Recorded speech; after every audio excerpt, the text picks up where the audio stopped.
నిన్నటి వరకు బ్లేడ్ గణేష్, నేడు భక్త గణేష్. అవును, మీరు విన్నది నిజమే. ఎప్పుడు ఏం బాంబు పేలుస్తాడో తెలియని బండ్ల గణేష్ ఇప్పుడు ఏకంగా సీఎం చంద్రబాబు నాయుడు కోసం మహా పాదయాత్ర ప్రకటించి అందరినీ ఆశ్చర్యపరిచారు. బండ్ల గణేష్ సంచలన నిర్ణయం వెనుక ఉన్న ఆ అసలు సీక్రెట్ ఏంటో ఈ వీడియోలో తెలుసుకుందాం. అతి త్వరలోనే బాంబు పేలుస్తా, సంచలనం సృష్టిస్తా అన్న బండ్ల గణేష్ అన్నంత పని చేసేశారు. కానీ ఈసారి సినిమాతో కాదు, రాజకీయ ఎత్తుగడతో. ముఖ్యమంత్రి చంద్రబాబు నాయుడు క్షేమం కోసమంటూ షాద్ నగర్ నుండి తిరుమల వరకు మహాపాదయాత్రకు శ్రీకారం చుట్టారు మన బండ్లన్న. అయితే ఈ యాత్ర భక్తితో చేస్తున్నదా, లేక రాజకీయంగా లబ్ధి పొందడానికా అన్నది ప్రస్తుతం సోషల్ మీడియాలో హాట్ టాపిక్ గా మారింది. నిన్నటి వరకు పవన్ కళ్యాణ్ అంటూ భజన చేసిన బండ్ల గణేష్ ఇప్పుడు సడన్ గా చంద్రబాబు కోసం పాదయాత్ర చేయడమేంటి అని జనం ముక్కున వేలేసుకుంటున్నారు.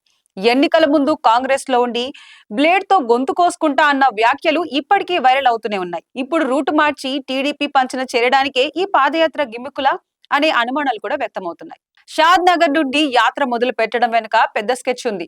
అక్కడ రాజకీయంగా పట్టు సాధించాలని బండ్ల గణేష్ ఎప్పటి నుండో ప్రయత్నిస్తున్నారు. ఇప్పుడు పాదయాత్ర పేరుతో ప్రజల్లోకి వెళ్లి చంద్రబాబు దగ్గర మార్కులు కొట్టేసి వచ్చే ఎన్నికల్లో లేదా నామినేటెడ్ పదవి కోసం ఈ భక్తి వేషం వేస్తున్నారా అని రాజకీయ విశ్లేషకులు ప్రశ్నిస్తున్నారు. నెటిజన్లైతే బండ్లన్నను ఆడుకుంటున్నారు. అన్న మధ్యలో అలసిపోతే బ్లేడ్ తీయవు కదా అంటూ కామెంట్లతో హోరెత్తిస్తున్నారు. నిజంగానే బాబుపై అంత ప్రేమ ఉంటే సైలెంట్ గా వెళ్ళొచ్చుగా, ఇంత హంగామా అవసరమా అని విమర్శిస్తున్నారు. ఏది ఏమైనా బండ్ల గణేష్ ఏం చేసినా అది ఒక సెన్సేషన్.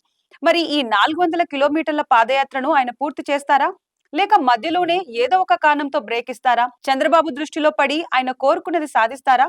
మరి మీరేమనుకుంటున్నారు? బండ్ల గణేష్ నిర్ణయం నిజాయితీతో కూడుకున్నదా, లేక రాజకీయ డ్రామాయా?